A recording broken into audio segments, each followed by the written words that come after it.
Oba best friend bo ne Saha bukomawa. Ngojeka abantu be balaba ne batandika etteekawo ebyabwe. Bukomawa mukwano gye tutabeereeyo. Oba bestie bwammwe.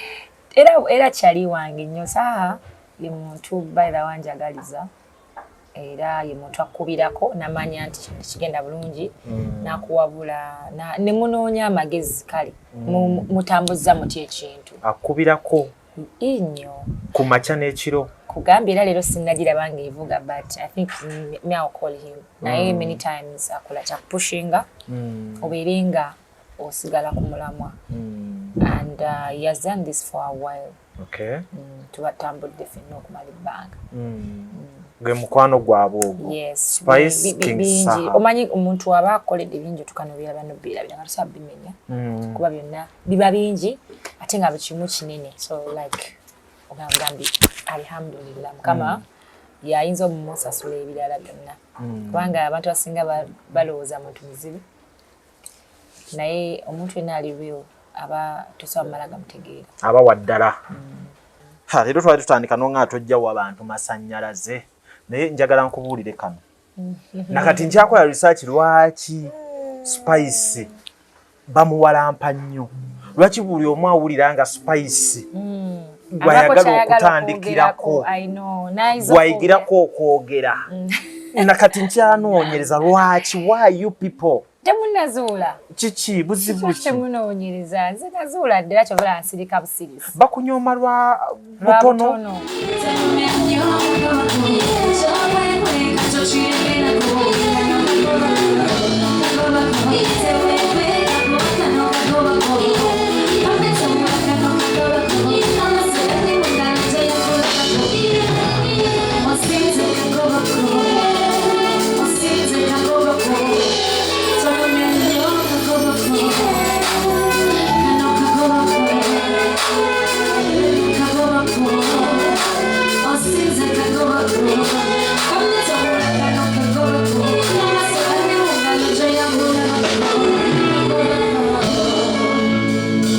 Peter Ali Moses, marketing manager wa Tete Business Solutions. We deal in printing, branding, and general supplies. Tukola signages, tukola corporate wear uniforms, n'ebintu bingi.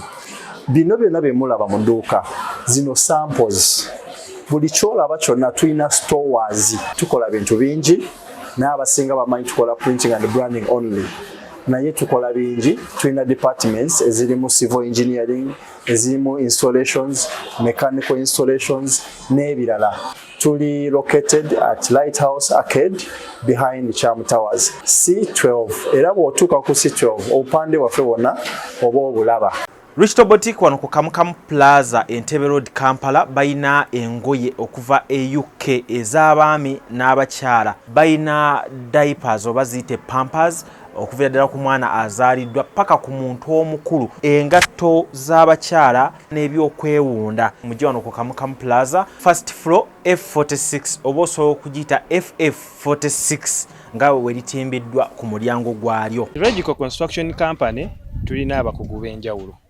Tulina nga olalabe nti tulina ba architects, tulina ba structural engineer, tulina ba painter, tulina ba electrical. Onatuuka ewagulu jasanga nti slab etwagitaddemu pipe z'amasannyalaze tetwayise balala. Ffe kennyini n'abantu baffe nga bwe tukola fe abakoze etya abakyekoledde. Kwegamba logical emirimu gye tukola gono tukuba plan.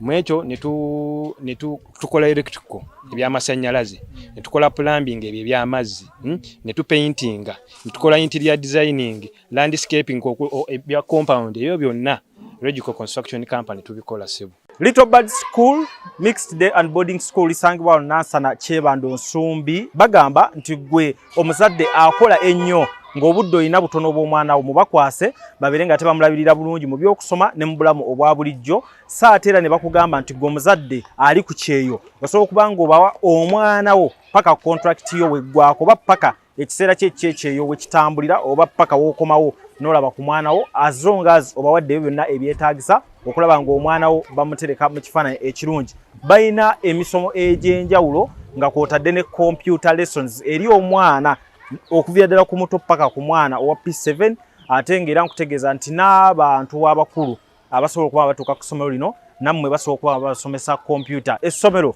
baliyita Little Bird School, liri mixed day and boarding, lisangibwa wano Nansana ngodda ku Kyebando ekyalo bakiyita Nsombi. Nze lujja ewaka wa Spice Diana we tuli olunaku olwaleero era nga tuli naye the diva always abeera chata fresh ebirungo bibeeramu. Alhamdulillah. Kati leero tulunze kaki just ku kyofaanana? No, just ebyewaka nga omanyi bibeera calm, si bya makeup, si kwepipinga nnyo, just being yourself, away from the world, whereby, you know, kutekamu obugato, tekemu makeup, enviiri zifaananye zitya, waneeno bwenfaanana byebyo, oba byawaka. Ewaka waba waka. Yeah, just calm. Era nga bw'olaba mbeera bwetambula, cause ne rehearsals, ate era rehearsals nazo, engeri nzikolera ewaka era bibeera byawaka, si kwetegeka nnyo. Atulaba sound gwe muwulira wabbali eyo, studio ya Spice Diana. Ewaka we tuli kati eri rehearsals zitandise, essaawa yonna agenda bba abeegattako. Ayiseemu. Mbaddeyo naye mbuddeyo. Wasaganye kino. Gwe naye wumuladde kuba n'ewaka nabo kati kuba kukola. No, bajja nga tulina okukola. Bwe bigwa ne bagenda because it's the other side. So yeah, buli lunaku ziba rehearsals oba ina show gy'oli mu kwetegekera? Tulina Eid of course, ate ndi awo mpigi ne King Saha tugenda bakuba live. Okay. Tubya kuyimbira abantu value for money, si kuddukawo gwekoonayo kugenda. Yeah. Empigi oli side kyawo? Mpigi ndi awo ku New Buddu Gardens. New Buddu Gardens, Empigi. Yes, ate ku Easter tuli Kalende era ne King Saha. Kalende machindi. Nene nnyo ya ku Easter Sunday. Okay. Era muntu yenna amanyi nti wasubwa Saha wali eri Lugogo. Cricket over. Wasubwa Spice Serena. Tugenda situla band na stage ennungi, sound omulungi, Kalenda Hotel. Sunday. Machindi. Yep. Sente zigenda kuba meka? Era akasente akafa akasamusaamu. Manager meka? Mutwalo 2. Tulinawo omutwalo n'ebiri. Ng'olaba Spice ne King Saha. Yes. Abayimbi ababiri nga be baliko. Lutalo ne Kabako. Fefe Bosi timu nene nnyo. Timu nene. Abayimbi bangi ku sente entono nnyo. Easter Sunday. Easter Sunday ku kalenda. Naye nga Idi tuline King Saha MPG New Buddu Gardens. Kati maasawo tujja kuba nga mbabuulira omuyimbi omukyala aliko n'omuyimbi omusajja aliko. Kati nyongera obbawo ekirungo kya Easter Sunday. Mukategeddeako? Wano ewaka we tuli. Emmotoka ng'olinawo nnyingi. Si nyingi. Emmotoka zino eri ku studio ndabye waliyo zidroni, waliyo zaani. Neeyo mwezi. Zino ezisookerwako aye yange teriimu. Ebaddeyo. Tolimba ganga. Motoka gye ziri eri. Wano zi Range Rover zino ndaba boneka n'akaffe. Kwegamba bogira no tappinga mukone ku muntu wa wansi. Omuntu wa wansi manyi bwanyuma go tidde. Oba muli oseeyeeya. Kati kano kakola mulimu ki? Kati era mirimu genda wale ebimu byokera nga mood yo yakubeera nga oli ma relax. Range Rover nti mbani n'okubeera nga ndi bwenti. Bikaseera. Oba osibula Spice wuyo. Spice wuyo. Naddala wano Salama. Naye kati kali eri jo nakonye n'omwami bambi accidentally. Mukaliwa. Mwaka kati ni accidentally bambi. Naye naavaamu ne parkinga ne tunyumyamu. Atasisa kutegeera azze. Ngobukambo bungi. Nga wa boda. Yadde wa motoka. Okay. Ne tunyumyamu ne twesotinga. Ne buli omu n'ategeera ensobi ye. Kati imagine eyo bintu biba bikakamu. Mutegeregana. Naye eriho. Mu Range Rover oli ababanja binene. Like nzo kungana ate biki banange. Bulijjo nawe otera okwevuga? Yeah, I do sometimes. Range Rover ne myufu eno abantu bali bagamba nti wagitunda yalaga wagwamu oyineemu yokka ate ndaba ziri 2. Nange ebigambo by'abantu byebyo naye inshallah tunagitunda time etuuse nga njagadde byavaawa nti wagitunda ate nga njirabawo simanyi nange naye amanyi n'abantu batumanyi nosinga bwe twemanyi kati toyinza kuwakanya muntu lwa kigambo ki Spice yatunda Range Rover emu but era it's fine because ereba tosobola kukubeera na mmotoka emu bw'ogikoowa ng'ogitunda bw'obanga olina kyoyagala okukola ekirala ng'era wejjako ky'olina okola ekirala obulamu bwe butambula kati Range Rover 2 ozikozesa gye saazaalibwa nayo 2 ozagaza ki Range Rover 2 zifuna bye zikola mirimu ate nina tiimu nene olumu oba oli eno ng'abalala balina bye bagenda okwasaganya nebaako byekola ddala naye nga bwe ziri nnyo alhamdulillah ogamba alhamdulillah oyagalira kuvugamu ngamba spice ngenda wano n'ekyana kyentwala ku beach sirina buzibu kasita wetomezanga osasulayo sirina asita ogassekako otomezanga osasulawo kajijira zibeerawo gomanyi n'emmotoka zo naye nga webale kukola mwebale nnyo okumpagira oshinga bino bintu by'abakozi ate byabanene n'abatono baba nabyo pozi wangamba gwe lwaki totya kulaga ky'oyina kubanga mbadde blessed ate mbamanyi ampagira mbeere bulungi kati we mulaga kyenfunye mu kumpagira aba happy agamba waawo ka spice cafe so nze ndowooza njagala abajja kunsanyukirako ate ajja kubeera ayongeramu amaanyi okumpagira agamba omwana ono tumwagira alina kyatulagako kati ate ow'ensaalwa yayinza okunyiiga byonna tibikolamu bwe twogerera olina oluyimba olupya kagobako luyimba lutambudde ku sipiidi ey'ekizungirizi nnyo munaku 3 twakaluta naye twatakatiiza natakatiiza challenges ne zidduka ng'abantu bakola bu challenge bagamba kate ate nalinga era atiizinga naye bandaga nti bakaagadde era video yali ready nenjibateera fans bange bagiwagidde sofa kati nasanyuse nnyo okulaba nga bakoze zi videos oba ze Twitter challenges ngamba nino kati okubawa ekirabo era ali ku TikTok manya njokoma okuchallenginga mu sound wange oyo oyinza okuba omuwanguzi wa milioni 2 yes kukana Nakayimba Akapya obebirale bijja mu sente ezo jayo kagobako funa sound mutuulemu wowangula owangule kubanga ngenda kulondamu nja kusunsulamu asinga creative kubanga like omanyi munaku 3 ng'olina videos emitwalo almost ng'ebiri oba something like that nga challenges stara chikolangako siddizangako kubakola challenges zange oba batula mu sound w'ennyimba zange mulundi guno kanchikoleyo waliwo eyakoze challenge ng'ayogera Olumerika namulabye yakakoze atya manager ayogedde mu lulimi ki yanyodde olulimi ng'ayisaamu kagobako Nakayimba it was nice too nno kati oli omu ku bali waggulu ku top tufune yamuvuganya challenger yingirawo tula mu sound mu ngeri yonna gy'oyagala yes kagobako luyimba lupya lwa Spice Dana luli ku YouTube awo ne ku TV kwe luli osobola okuba ng'olusaba oba ku radio station omukwano nga gwabadde mungi ebisoko nga byabadde bituulira ddala nze kimu kituulamu perfectly feelings zaali zitya ng'obakola feelings tezibula zibaawo because tutambulira mu mukwano gwali mukwano mungi kubanga tumanyi tutambulira mu mukwano buli kye tukola kibaamu omukwano so kyangu nnyo nzoyimba ku mukwano zingumanyi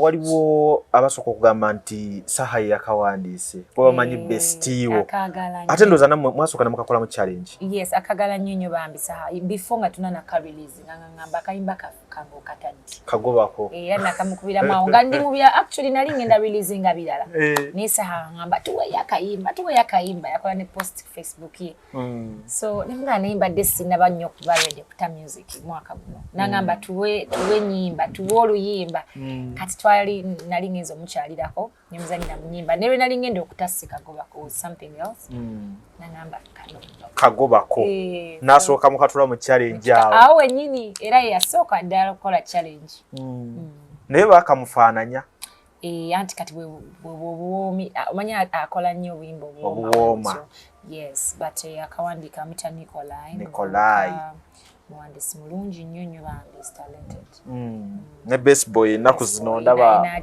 mwine egye mukwataganye tukoze ne best boy before in fact best boy nze namutwale wa King Saha atugenze nakawuka Ego working Saha baseball.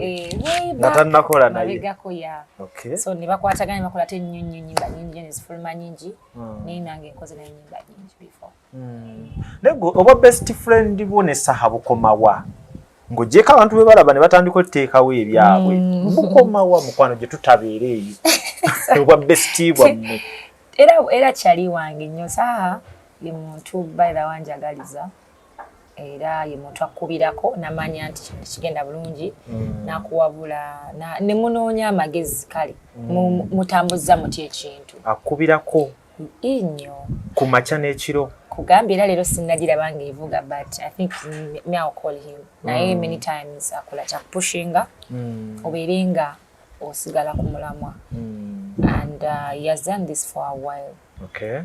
Tubatambudde ffenna okumala ebbanga. Gwe mukwano gwabwe ogwo. Yes. Spice King Saha. Omanyi omuntu aba akoledde bingi tukanubira bano birabira nga tusabimenya. Kuba byonna biba bingi ate nga bikimu kinene. So like ogambi alhamdulillah kama yayinza omumusasula ebirala byonna. Kubanga abantu basinga balowooza muntu muzibu. Naye omuntu yenna ali real aba tusaba malaga mutegeera. Aba waddala. Mabegako wali wagenze noyimba ku Nuupu. Was it your first time? Okugendeyo? Okugenda ku kitebo okuyimba. My first time. Kyali kya kitiibwa okubeera nga bandowoozaako ku bayimbi abangi nnyo. Okubeera nga celebratinga nabo olunaku olwo. So ate ne mama Babi yaliyo. She's my inspiration. Okay. It was nice. Okay. Kubeera nga nali part of the whole team nga celebrating obuwanguzi n'ebirubirwa byabwe bulamu ng'abakyala. Ate era bakutunulamu nti eri balwana kulaba nga bakyusa obulamu bw'abo abantu ate naawe eno olina woolwanira mu space yo okulaba nga mwenna mukyusa abantu. But ate ne badde tuli bakyala abalina ebiruubirirwa goleemu kukyusa bulamu kubeererawo bantu ba wansi. Konga kati Mukama affe atuwadde eddoboozi, atuwadde platforms, atugabiridde, so kati tuli mpaji nnene nnyo when it comes to rates z'abakyala n'abaana basically. Ekyo nkiwereekereza posta eyafulumako ku mutimbagano ng'eraga Namukwaya Hajjala okubanga agenda kwesimbawo. Nange yansanga mu kisenge kyange. Muleeta sawa yo. Manager Roja enteekateeka ya source management kati yakuleeta kwesimbawo mu kalulu kaddako. Akulimba. Kubanga kino kyakomyewo mu kifaananyi bwe bakulaye ng'okooka ku Nuupu. No. Ate nga posta yaliko manvuuli. Nedda by the way. Kiki nga bwe tutuuka ku kyebufuzi ogamba nedda. Sina nteekateeka yonna. Yakwesimbawo. Ate abantu baba bo bakusaba weesimbewo. Kuba nali naawe Masaka era Akayi Masaka awo bayitawo batya we bali obunyama. Lukaya. Nali naawe Lukaya. Nempulira amaloboozi g'abantu nga bagamba Spice Diana asaana yeesimbewo. Ne tujja e Kampala ng'era ndi naawe. Abantu nga bagamba Spice Diana we yeesimbawo nkamuwa. Katolo eddoboozi ly'abantu oluwulira. It's manyi ebintu bino ebyensi it's a calling. Ate abantu be baba basalawo. Ate nibadde byonna tubikolera abantu. Ng'amaanyi g'abantu. Buli kimu be basalawo. Naye nze kale for now ndaba nga nkyalina ebyokukola. Kyalina ebyokuyiga. Sagala mu kintu kyonna ekikwatagana n'abantu. Kale nkola ebyange byenkola. Naye I feel like siina experience emala. Siina buvumu bumala kubanga ebintu ebyo byetaagamu obuvumu amaanyi. So kati ogenda into that I have to be ready to lose ebintu ebimu. Ate kati ndaba nga nkyalina endobo ekyatambula obulamu obuvunaanyizibwa bino n'okweteekateeka kuba kati I'm yet to be a woman, a full woman ajjudde nga byonna okola ki oli ready nti bannange kati nokeera ngende mu parliament ate kati ekiro ogenda okuba endongo. Omanyi omulimu ogulya kyogamba nti tosobola kukola bibiri mulundi gumu ngera wokola businesses z'endala anti byonna byetaaga time y'amaanyi. Katugambe oli mu constituency abantu baba bakwetaagira ddala full attention. They need your full time like neze ndaba tebina kye bikyuka mu ku kino ky'otulazeeko wano ng'oli muyimbi kati wano kubanga eri enjawulo eri wamu gwatobeera na mubaka wanjawulo nti gwotuuka ne ku bantu ate bakulabyeko ng'okolera kati jenko mu bibeeramu kati nti kyali mu music ndi ku ground abantu bonna mbategeera maybe maaso eyo nga nina experience emala okitegeera nga ntegeera ddala maybe omuntu kyayagala I know what people want embeera y'abantu gye bali mungi tegeera buli kimu nkimanyi bulungi but I think I need more time nyongere okumanya Spice Diana mumwongereyo obudde that is twali tuli kucha maloboozi g'abantu tekuli guarantee kubanga banange simanyi mwenna batambuza poster unless I get a clear mugira mugumamu of ebintu ebitambula naye kati ndabanga banange birimu okuriskinga obulamu oba otyamba okoza big guys bamu kati nyinza otatyamba okugobola birimu ku byo walabe mbokoza big guys si musajja mweru nofuna enkovu musajja abadde ne skin ye ennungi kati nze bagende bankuba akafesi kange biba bikyawanvuyeemu biba biwanvuye naye omanyi ebintu byansi neva seneva saga nnyo gamba sisobola sijja biki kozi otuuka nekikuzitowerera newesanga nga ogenze eyo nga kikuvuza kikututte eyo kubanga era obeera mu music now but togenda kukola music forever at 40 at 45 at you know oba olowooza ku bintu ebirala ebyenjawulo byoyinza okukologata ku ggwanga lyo naye katulabe mukama kyagera maaso eyo for now tugende n'ekiriwo nti kya music star girl mumulabira awo at 40 ajja kuba joininga politics and I was no ate njasigala mukama nze I always tell people nti nze si byonna byenkola sibikola nga n'ekigendererwa nti njagala first of all kusimbawo njagala bampaane njagala kufunamu nze nsanyusa mutima gwange nigwe nkoledde waasiima that's enough meaning nti mukama wayongerewo okungabirira njasigala mbikola oba ndi mu politics or not oba toliiyo njasigala nga nkola ekyo sigala oli wa mugaso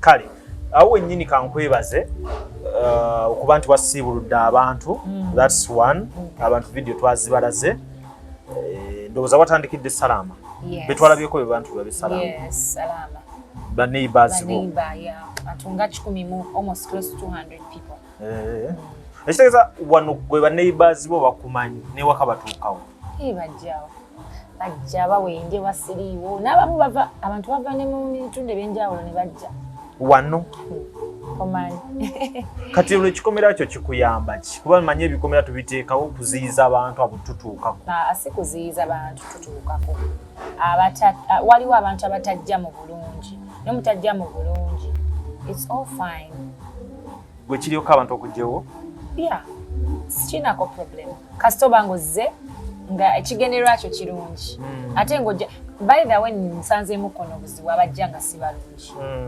bajjira mu balungi najja n'akola chaos outside nga tolinawo bakugamba waliwo yazze wano ayagala yingira byampaka tamanyi tumubuuza kiki tayogera nakwogera and then before you know it atandisa okuba asikaali or something like that so byonna byonna tebibulamu ebyo so naye kirungi omuntu najja nga omusuubira so gwe baneighbors bo bakulabira ku bwereere of course I mean tufunayo ebiseera kati ng'olunaku twalina okusibuluka gate was open everybody was welcome tufunire ekyemisana I mean ekyeggulo futaali netufuna n'abatwala bebatwala ewaka yes and we've had this like for some time now kirungi nnyo ekyo okwo kwogattira n'abakyala b'ebwayise watandika nga asaaga abantu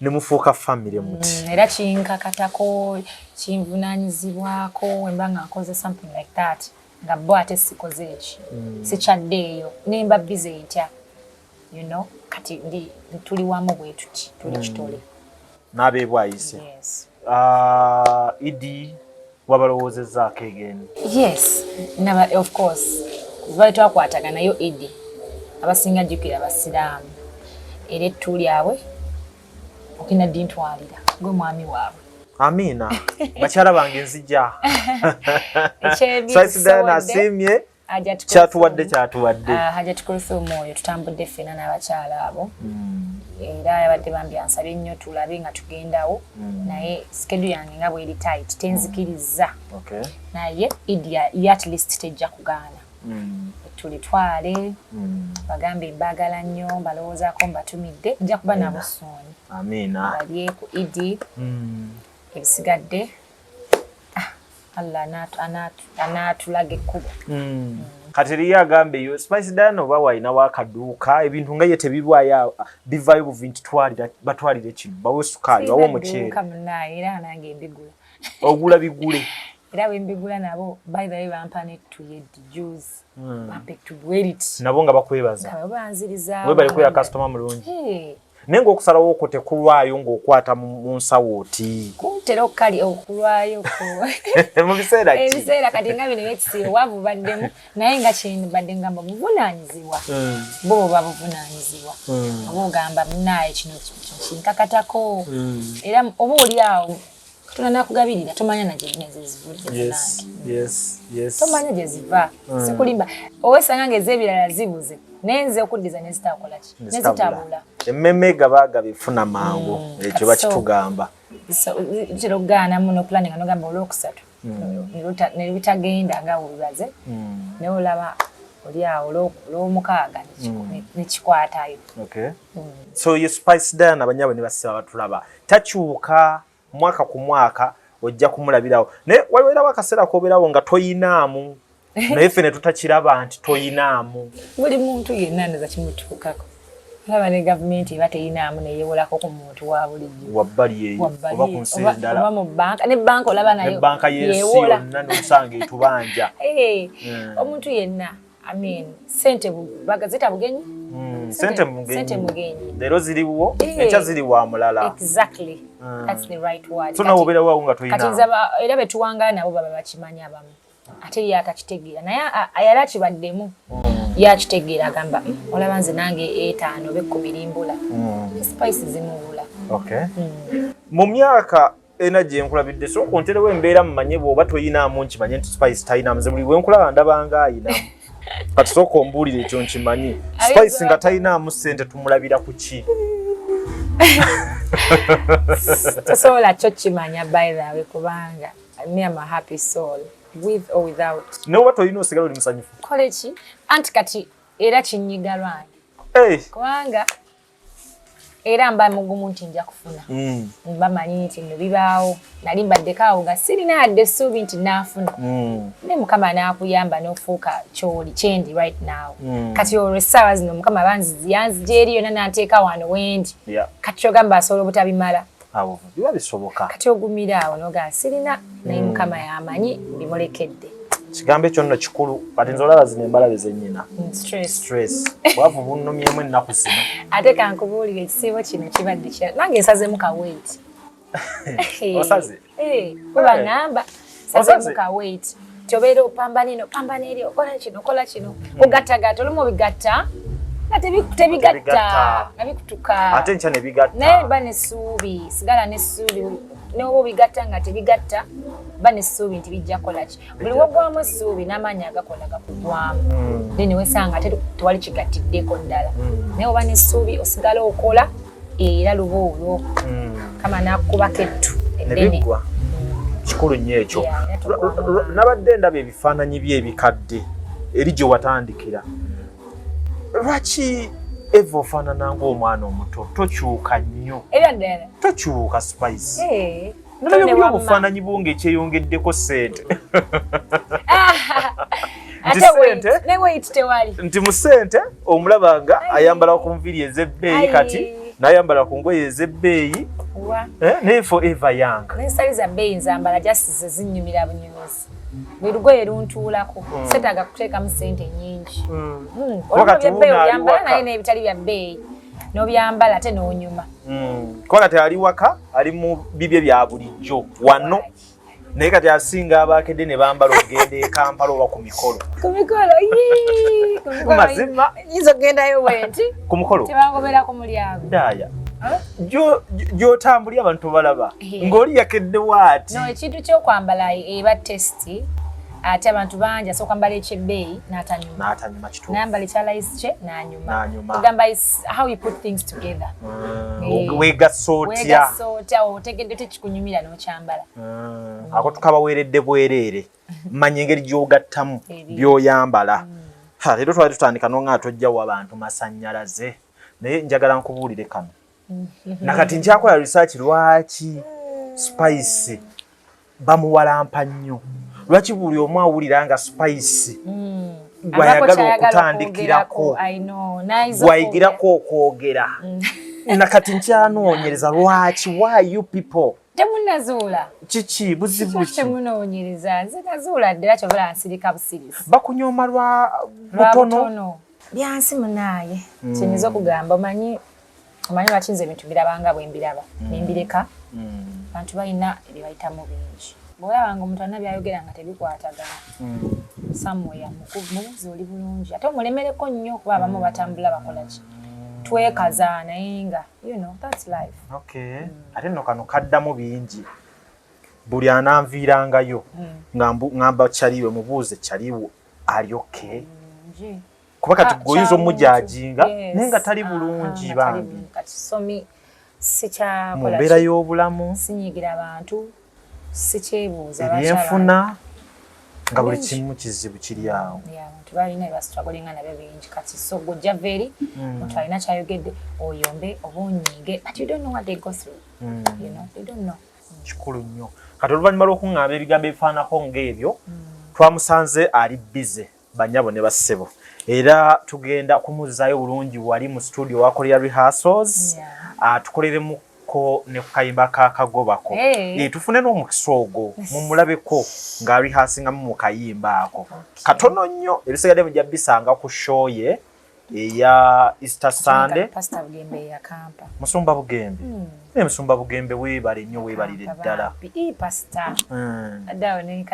bannaye weebale Musumba Bugembe bakwano Musumba Bugembe tenkyakayina naye tekatajjukira nakujjukira mabegako Musumba nno obulabulabo buno bwogaba totutiisa anti tannalaga mukyala wa kkanisa ali balaga temumukwata empola Musumba tetumuvuga speed kasita abanga ali ali happy abagambye konti alina wa naye akuze Musumba wange ali mu 43 years even at 40 at 50 life starts spice towabya abantu ekituufu tukyogere nti kiki kituufu uli obwomi bwa Kayimba eri bakatandise kagobako nasimayizi gankubuuze ku City Radio ne kagobako osinga kwagalimba ki zonna zizo ebyaddala kano kowe I've fallen in love with it from studio before it's out.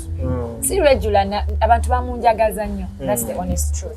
Abantu bebanjagaza City regular ate kati kano ko zenkagadde nnyo even before it's been out. Yeah. Kati oyagala kagobako. Tomanyi. Nkusuulire yakabuuza akalala mu nnyimba zeera.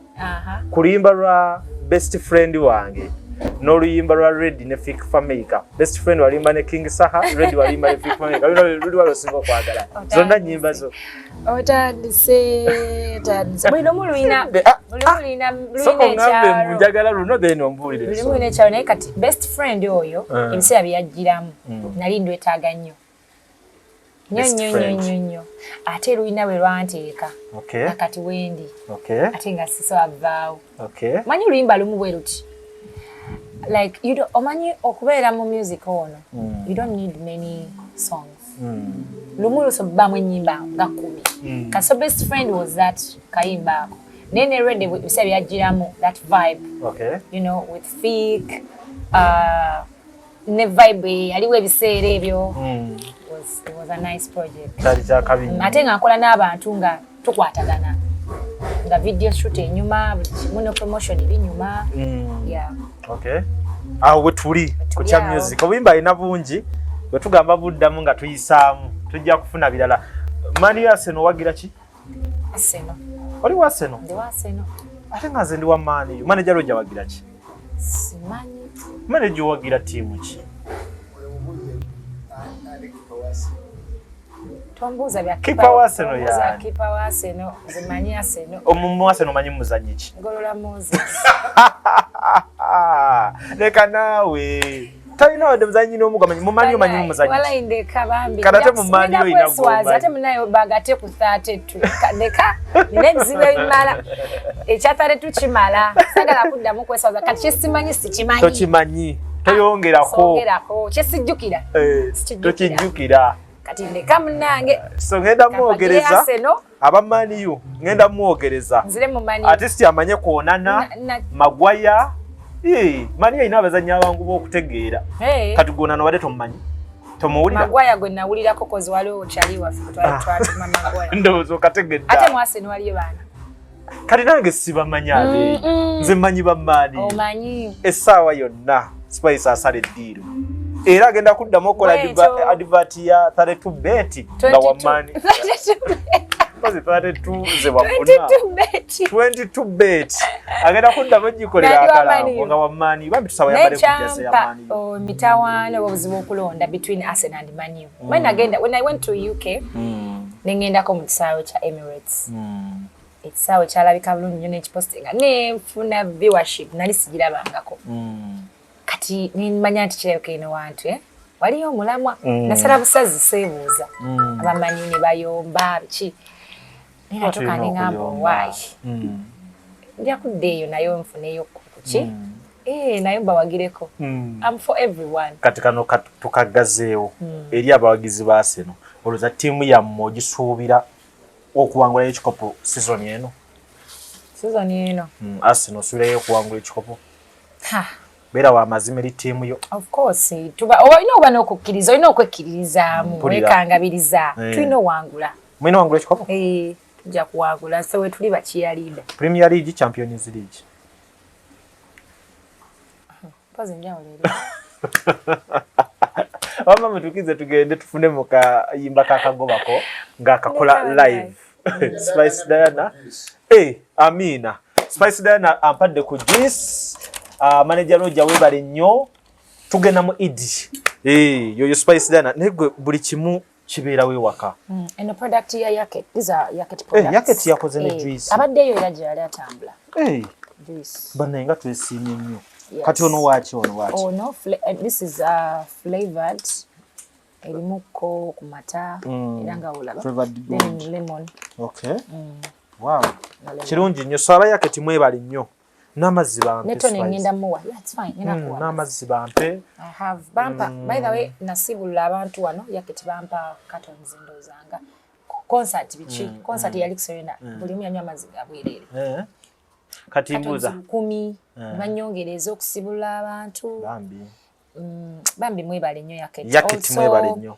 waliwo ne Mama Pride bread bampa emigaati 10 gikyaliwo ajo najigabira abantu salama omanye watali Alani Cruz oyo nange njagala mbeeko kyentwala ekyanguwa genda kongerayo amazzi cartons ngazizo ne toni naye mwenda kuwa omumpi amina tweyanziza alhamdulillah kati Alani anatandika kubiri mu fridge era yewe ebyo katugende mu studio wali nga bwe mbagambye tufunemo ko kagobako bane kanyuma kasensera tunakola challenge twaga milioni 2 kiro kiti challenge yange yeddako kati tugenda kusimbula kati kagobako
Surround your being carried